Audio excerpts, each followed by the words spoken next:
Ameen. Ashhadu an la ilaha illallah wahdahu la sharika lahu wa ashhadu anna Muhammadan abduhu wa rasuluh. Amma ba'du, fa'uzu billahi minash shaitanir rajim. Bismillahir rahmanir rahim.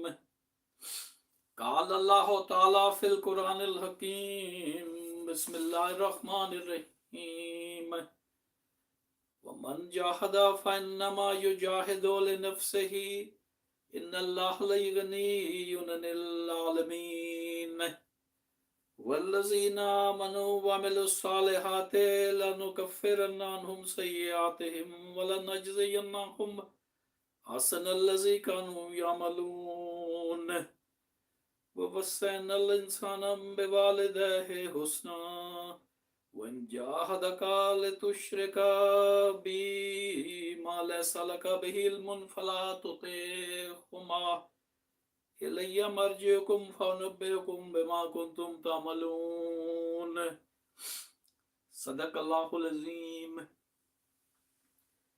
The verse which I have just recited translates as follows.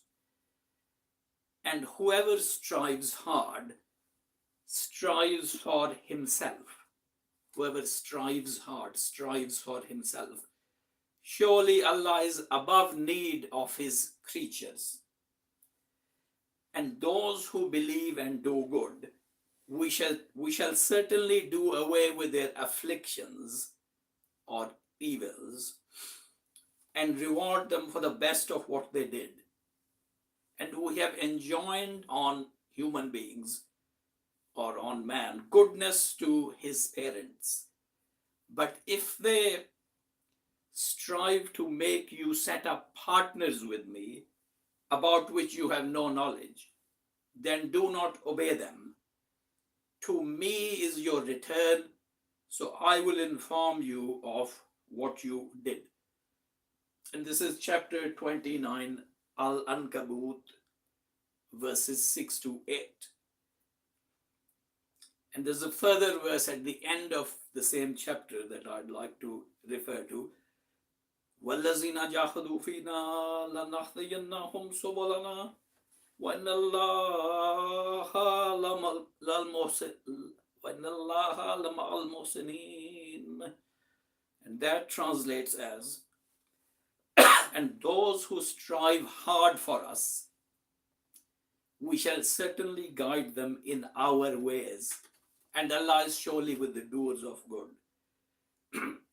And this is, as I said, the same chapter, surah, but verse 69 at the end, as opposed to verses 6 to 8 at the beginning. And I'm still continuing with the topic of the last two Fridays, the khutbahs of the last two Fridays. Last Friday, I mentioned the English translation and commentary of the Quran entitled The Noble Quran, done by Dr. Mohsin Khan and Dr. Al-Hilali. And this was officially endorsed and published by the Saudi government authorities. I previously showed that according to their commentary, unfortunately, Islam teaches its followers to undertake a constant, unending, constant war against non-Muslims. And whenever they see any verse in the Quran instructing Muslims to forgive their enemies, they hasten to declare such a verse as abrogated by a verse revealed later on about fighting.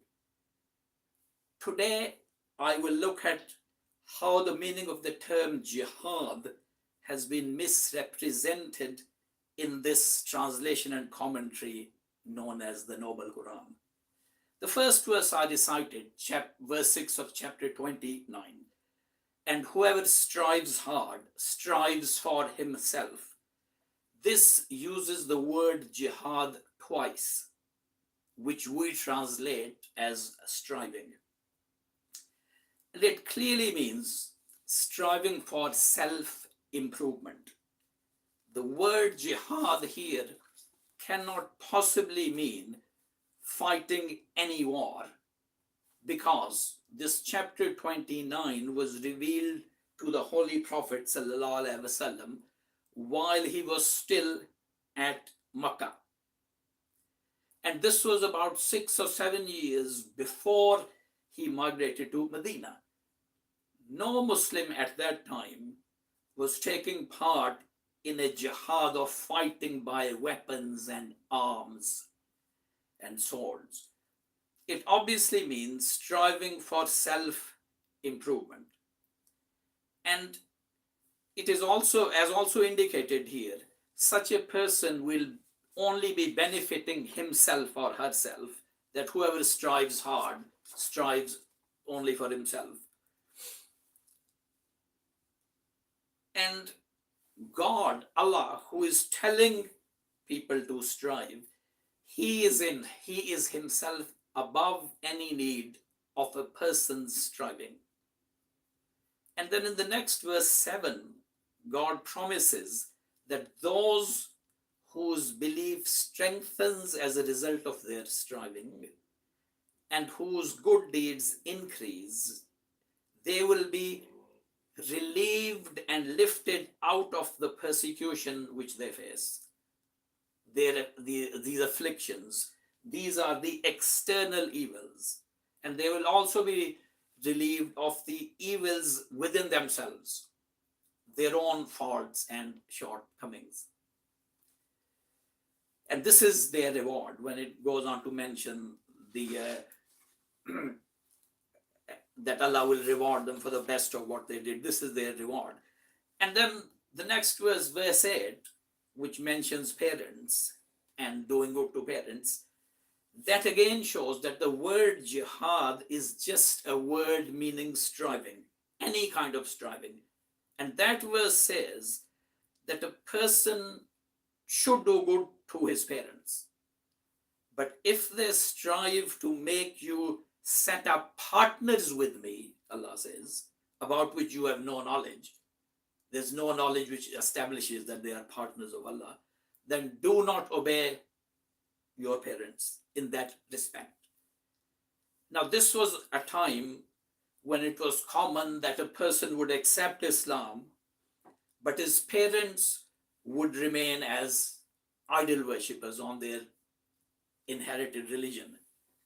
The parents might well be unhappy with their son or daughter accepting Islam, and they may try hard to make them, the children, remain in their ancestral religion.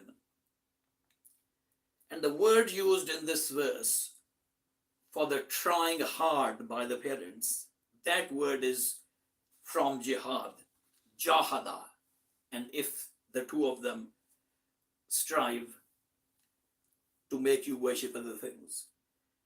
And therefore you can translate these words as, we've said striving, but you could translate them as, if they conduct a jihad against you. And this shows that the word jihad is so general that here the efforts of non-Muslims against Muslims are called jihad. Now, in the other verse which I recited, which is at the end of that same chapter 29, which says, and those who strive hard for us, we shall certainly guide them in our ways. This is Allah speaking. Again, the word for strive hard, that's translated as strive hard, is from jihad. And here it is clearly stated that this jihad is for the purpose of attaining nearness to Allah. Because it says, those who strive hard for us, for Allah. So whoever undertakes this jihad for Allah, Allah will guide him towards himself. And there is yet another verse in another chapter, which was also revealed at Makkah, chapter 22. And that verse begins with these words, in translation, of course. and strive hard for Allah with due striving. Verse 78 of chapter 22. With due striving. And the word for due striving in the Arabic is Hakka Jihad. And what it means is that the real and true jihad, the jihad which is due on you, the Haqq jihad, the jihad as it ought to be done, that is a duty upon Muslims at any time, at all times, and that is the duty of striving to attain nearness to God. So that is the permanent jihad. Now, it was when Muslims had migrated to Medina and settled there as a community that their enemies from Mecca launched battles against them.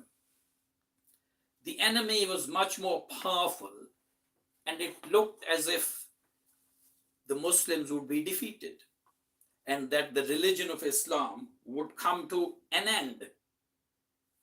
So Allah then revealed his teaching in these words about that situation. And those words are, fight in the way of Allah against those who fight against you, but do not be aggressive. Surely Allah does not love the aggressors. Chapter 2, verse 190. And the condition here, where we've said, do not be aggressive, Allah does not love the aggressors, this is not only our translation, not only the translation by Maulana Muhammad Ali, but several other English translations by Muslims use the same word. Do not be aggressive, Allah does not like the aggressors. And among those translators from the previous translators are Muhammad Asad, Mr. Picathall, and T.B. Irving. And among modern translators, there is Safi Kaskas, Talal Itani, and one Musharraf Hussain, who I believe lives in Nottingham here. All these use the word, translate that word as aggressive. So it's not our translation that, but do not be aggressive, Allah does not like the aggressors. Now, in the translation by Dr. Mohsin Khan and Dr. Taqiyuddin, that the Noble Quran, which I've been mentioning, they translate this verse correctly, there's no objection to it. But after the verse, they put in brackets at the end of the verse itself. This verse is the first one that was revealed in connection with jihad. But as I've shown just now, the Quran required Muslims to do jihad long before anyone knew that Muslims would have to fight battles. And the Holy Quran told Muslims that that was the due jihad which they should be undertaking all the time. And the reason why the writers of this commentary in the Noble Quran have declared this verse about fighting as the first verse, as they call it, revealed about jihad, is that they consider jihad as just being fighting against non-Muslims in battles. So they think this is the first verse about jihad, the one about fighting. And in their footnote under this verse, what they write, I'm going to quote it exactly word for word, including certain things they put in brackets. So their footnote says this: Al-Jihad, holy fighting in Allah's cause with full force of numbers and weaponry, is given the utmost importance in Islam and is one of its pillars.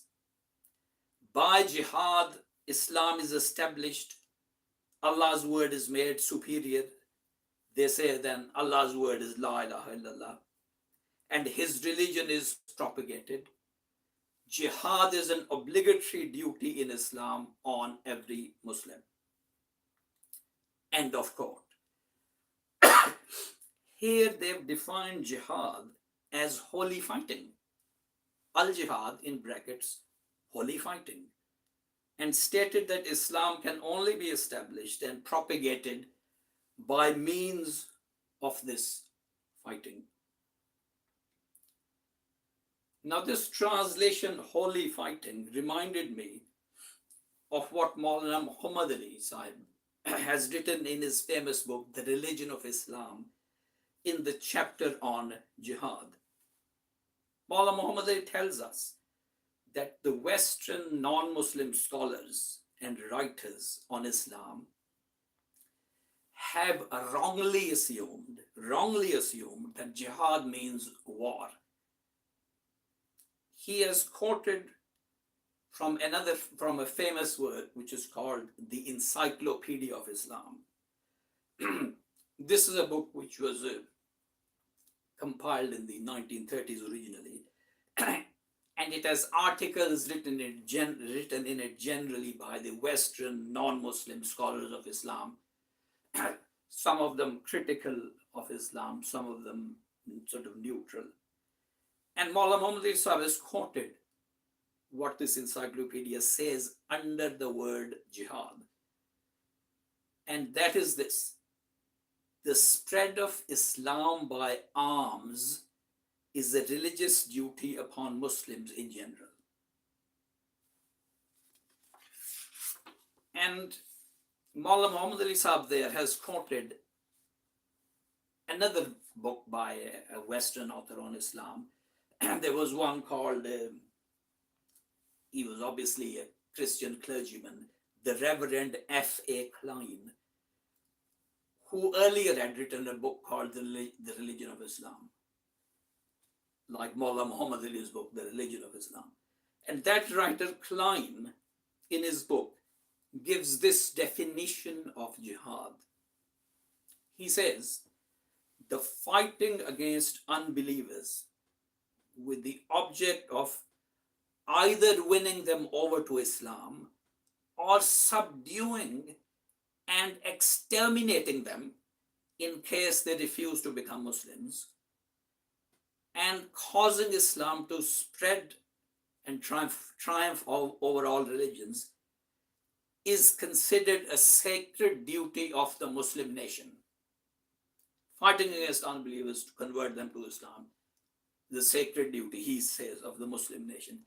And this gross error by those Western Orientalists, unfortunately, is supported by the commentary in this noble Quran translation. And what Maulana Muhammad Ali writes about these Western views is this. He says, jihad is far from being synonymous with war, while the meaning of war undertaken for the propagation of Islam, that meaning, he says, which Western writers suppose is the meaning of jihad, war for the propagation of Islam, he says this is unknown to the Arabic language and to the teachings of the Quran. Now, in this noble Quran translation, there is another verse which is translated as follows, and I quote it exactly word for word, including what they have put in brackets. So here it is. Jihad, in brackets, holy fighting in Allah's cause, is ordained for you Muslims, though you dislike it. And it may be that you dislike a thing which is good for you, and that you like a thing which is bad for you. Chapter 2, verse 216. Notice they began this verse, the translation of which jihad, written in English, jihad. Now, the first word of this verse in Arabic is not jihad. Not a single translator of the Holy Quran into English whether from the earlier times or the later times, whether Muslim or non-Muslim, has represented the first word of this verse as jihad. None of them has done it, except in this noble Quran. That word, in fact, is qital, which means fighting. So all translators, except in the noble Quran, have rendered it as fighting is ordained for you, O Muslims. But the readers of this noble Quran translation will get the impression that the word in the Arabic text of the Quran is also jihad, because jihad, we all know, is an Arabic word that occurs in various places in the Quran. Now, generally, when you translate any book, and in this case, we're talking about translating from Arabic to English,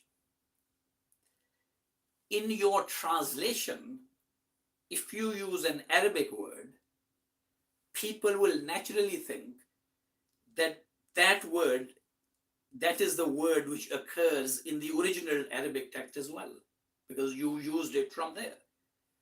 For example, in translations of the Quran, we see the word Islam exactly as it is, as in verses like, surely the religion with Allah is Islam, chapter 3, verse 19. When we see this, the word Islam in translation, we know that it must be the same word Islam in the Arabic text, because Islam is an Arabic word which occurs in the Quran. So if you put it in your English translation as a translation of a word, then that original word was exactly that. So when people read this translation of this verse, that jihad is ordained for you, they will think that the Arabic text of the Quran also uses the word jihad. And this is highly misleading, because the Holy Quran uses the word jihad. The Holy Quran uses the word qital, meaning fighting. And it is highly misleading to replace it with jihad in your translation. And the only reason they have got for doing this is to support the wrong notion that jihad is equivalent to fighting. There is no difference between jihad and fighting. It's the same thing. And that the only way in which a Muslim can take part in jihad is by fighting in a battle. And briefly, what this verse says to Muslims is this: fighting is ordained for you, meaning Allah has commanded you to fight. Though it is disliked by you, and it may be that you dislike a thing while it is good for you, and it may be that you love a thing while it is harmful for you, and Allah knows while you do not know. He has knowledge while you do not have that knowledge. Chapter 2, verse 216, to repeat the reference. Muslims disliked to take up arms to fight because it looked certain that they would lose. It looked certain to everyone, including the Muslims, that they would lose. But they are told here that it would prove to be good for them.